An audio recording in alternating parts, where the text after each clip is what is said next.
Whether it's in your business or your personal finances, how can you solve a problem effectively? Well, there's three things you can do to solve the right problem and do it well.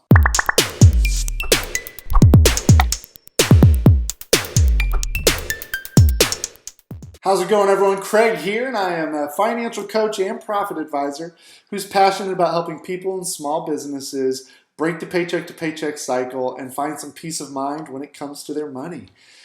Now, recently I read a fantastic book called What's Your Problem? And it's all about identifying the problems that you're trying to solve and making sure that we're solving the right problems. Too often, we just assume that the problem we're working on is the problem, but in truth, it could be something completely different.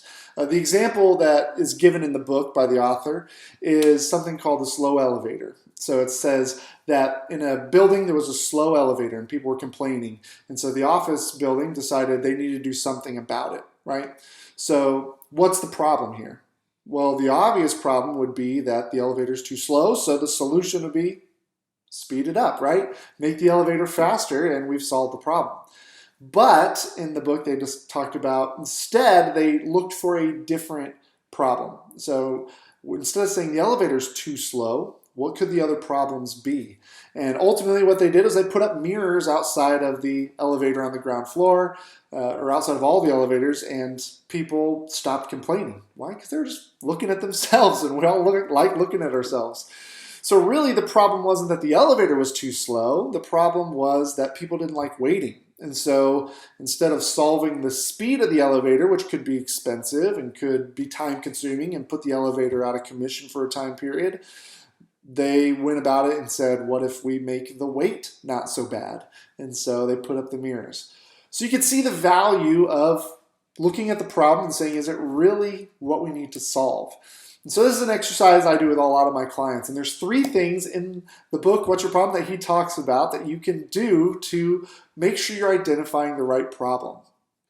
And so number one is go outside of your expertise. A few weeks ago, I did a video about getting outside help because we're too close to the problem, right? So find some people, whether it's in your business organization, if it's a coach of some kind, whether it's a close friend, a mentor, find someone who can come in, who doesn't know a lot about what you're dealing with, but they know you, and get them to help you problem solve this thing and start asking questions and make sure that what you're trying to fix is really what's going on. If it's really, I'm not making enough money, or is it something else? Or is it really that we're not getting this product out fast enough in our business, or is there something else going on? So number one is look outside of your area of expertise. Number two is go to prior events. So look and see, has there been similar problems solved or similar problems that you personally have faced in the past? How did you solve that? So is this something that's been repeating? Is it something that if it's happened before, then maybe that tells you that maybe we're not solving the right thing? Look at other companies or other people or other whatever and go back and see what have they done historically to solve that problem, or have they had similar problems? What have they done to solve problems in general? So going back and looking at those things is going to help you pinpoint those things, the right problem that you need to solve. And finally, the third thing that he outlines in the book is look for hidden influences. And so is there something that maybe is unseen to you that could be contributing to the problem?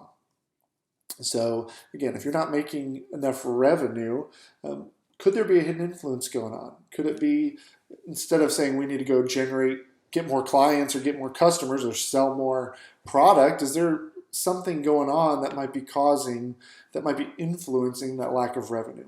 Is there maybe your marketing isn't incredibly effective, so maybe it's just a tweak there? Is it, are you getting a lot of bad reviews online? I don't know what it is. So you got to look for those. Is there an outside influence that may be contributing to it? And is that something that we can solve easier, more efficiently, and for a lower cost than maybe the direct, most obvious problem? Now, sometimes you will circle back to the obvious problem. That's okay. But doing this exercise is going to at least take some time to expand it, think it out, and decide what am I really trying to solve and what's the best way to go about it. If you need help solving problems, whether it's an obvious one or whether you feel like you are getting hammered with the same issue over and over and the solutions aren't working, I can help. I got a link in the description below for a free coaching session. Let's book some time, whether it's in your business or your personal finances. I'm happy to help you be that outside area of expertise, going outside of your area of expertise and helping you look into it and figure out how can we get through this hump once and for all. All right, guys, thanks for joining me. If you enjoy videos like this, be sure to hit subscribe, and you'll catch them every week. All right, I'll see you next time. And yeah, thanks. Take care.